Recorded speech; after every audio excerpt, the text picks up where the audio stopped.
going to talk the CS education of this institution. Follow me.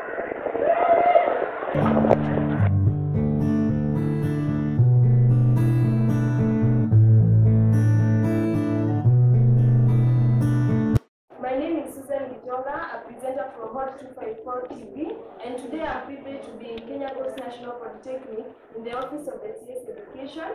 I'm privileged to meet the CS of Education in Kenya Coast National Polytechnic, who is going to tell us more about the state of the education in this institution. Welcome, the CS of Education. You can start by telling us your name and what's your docket in this institution. Thank you, Susan.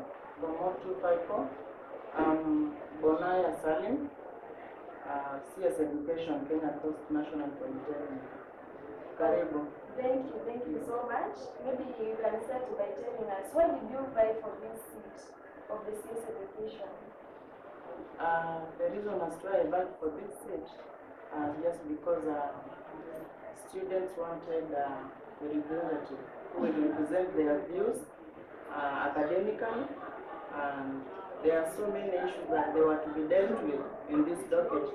So I vied for this seat just because of that. Okay, thank you. You can tell us what's the relationship between you, the cabinet of the education, and the students? The relationship that is there, you see, students depend on this office too much. So issues to do with academics, I must represent them. So the relationship that should be there, in fact, it should be positive. The positive side of it, they will come here and I address their views. So with the administration, I believe that their issues are always sorted. So the relationship is always good. Okay, thank you. What channels do you use as the CS Education for those students to reach to you when they want to present any of their topics or any of the things that they have? Immediately I was elected, I first realized that in this docket we have so many departments, in fact in this institution. And from the departments, I again realized that we have so many courses. Now, with the number of class reps that are there, in fact, I realized that we cannot do anything. So I had to introduce departmental representatives who are linking with me directly to have issues of the class reps. So I introduced departmental reps who will represent class reps issues to this office. Yes. Okay, now in terms of the departmental reps, is it between the business departments, maybe about the hospitality? You mean that in all the departments there is one representative? Yes. In all the departments in this institution, in fact, we have 10 departments. We have over 400 class reps, and again we have 10 representatives from all the departments. So in fact we have 10 departmental representatives and over 400 class reps. Yes. Thank you. So according to your view, has that channel been successful? Yes, absolutely, it's working well. Thank you. And focusing on the corona pandemic, did the school has the school conducted the studies effectively? The COVID-19 pandemic, as from March, that was in the year 2020. In fact, this pandemic has made the institution, together with the students, to be much innovative. You see, like in the whole country, the only TVET institution that conducted online registration of new students is this Kenya Coast. And we are much grateful for this. And again, we were able to conduct online learning, but in some departments. Now, you see, these are technical institutions. We cannot conduct online learning in some or other departments, like you see, practicals, electrical, mechanical. So we were able to conduct online learning for business and also hospitality departments or rather secretarial. So we're much grateful for this. We were innovative enough. And again, we had a first reopening of continuing students.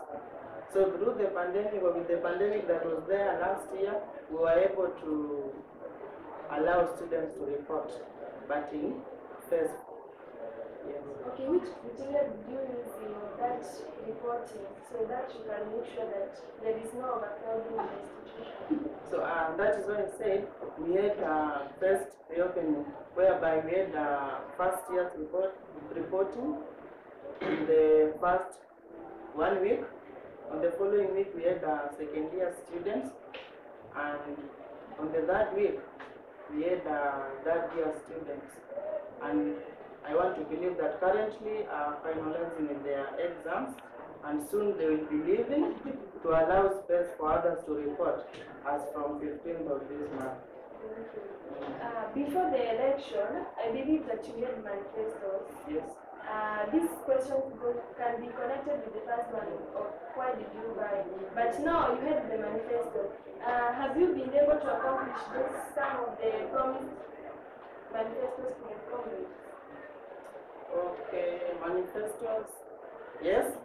In fact, I had 4 manifestos, if I can remember. One of the manifestos was the GUSIP's capitation.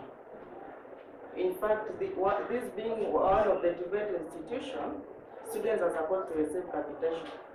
And I realized that since the year 2018, when GUSIPs linked with the fee issues in TVET, this institution has never showed up the capitation list. Or students have never received the receipt for the payment from the ministry. So I was able to do or to make follow-up on the issue of capitation. And again, I'm much grateful for the effort because 2019 first years were able to get capitation. And again, some students in 2017 who joined in 2017 and 2018 again received capitation for the first time in my reign. So I want to appreciate. Thank you. Thank you. That's one of the manifestations. What about the others? Students portal is there, also my manifesto, and again I want to believe that it is working. Okay. Yes. Okay. Now, as we conclude, the last question goes to you. In your leadership, what are the challenges that you have faced in your leadership? Challenges have been there, and there are so many, but I just say in any office or in any council, challenges must be there. Challenges must be there. For example, so many challenges. Just give us maybe. Like you see, we can do everything. We do the budget, we do the request, but now the problem, they delay from the high officers. So you find that your request may delay some. So you don't have any option but just to accept the situation because you have no powers. Thank you. Now, what's your last words or the final words to the comrades? Okay, to all comrades, during the pandemic, let them adhere to the regulations or to the measures that were put in place by the Ministry of Health. And thanks so much, Salim Bonaya, the Kenya Coast National Polytechnic, CS Education. I'm so happy to have you and have gotten the information about this institution. For the viewers of the comrades there, I hope I'm going to meet the other CS Education from the other institutions. I was your host, Gitonga, from 254 TV.